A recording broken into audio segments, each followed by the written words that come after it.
देखिए हर खबर यहीं पर, सब्सक्राइब कीजिए TV9 भारतवर्ष।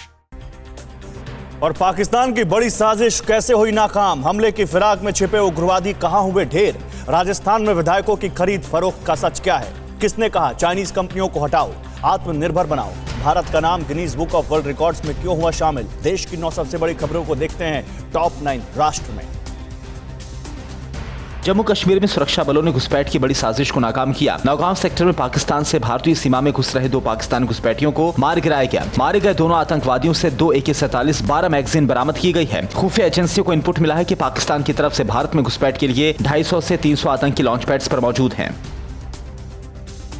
अरुणाचल के लोंगडिंग में बड़े हमले की फिराक में छिपे 6 उग्रवादियों को सुरक्षा बलों ने मार गिराया है। मारे गए उग्रवादियों से 4 AK-47 और 2 चाइनीज MQ बरामद हुए हैं। उग्रवादियों के साथ मुठभेड़ में असम राइफल्स का एक जवान भी घायल हुआ है। मारे गए उग्रवादियों का संबंध प्रतिबंधित संगठन NSCN-IM से था।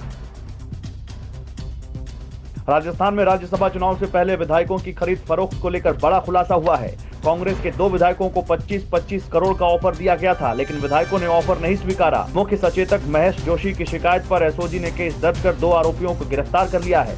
सीएम गहलोत ने कहा, हम लोगों का जीवन बचाने में जुटे हैं और बीजेपी सरकार गिराने में लगी है।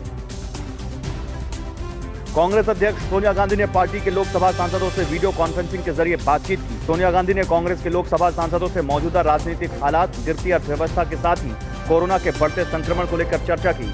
वहीं कांग्रेस के 10 सांसदों ने राहुल गांधी को फिर से अध्यक्ष बनाने की मांग की है।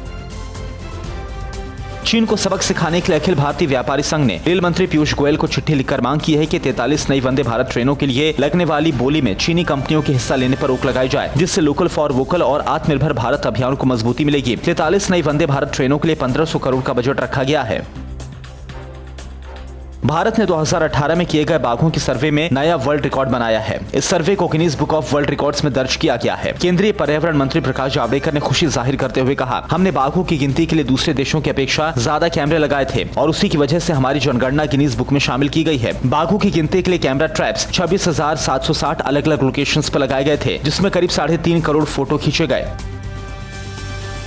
कोरोना महामारी को देखते हुए दिल्ली सरकार ने राज्य यूनिवर्सिटी की सभी आगामी परीक्षाएं रद्द कर दी है और पिछली परीक्षाओं में मिले अंकों के मूल्यांकन के आधार पर बच्चों को अगली कक्षा में प्रमोट किया जाएगा। जो फाइनल ईयर के छात्र हैं उन्हें भी पुराने मूल्यांकन के आधार पर डिग्री दी जाएगी। सीएम केजरीवाल ने पीएम को चिट्ठी लिखकर केंद्र के तहत आने वाले यूनिवर्सिटीज की परीक्षाएं भी रद्द करने की मांग की है।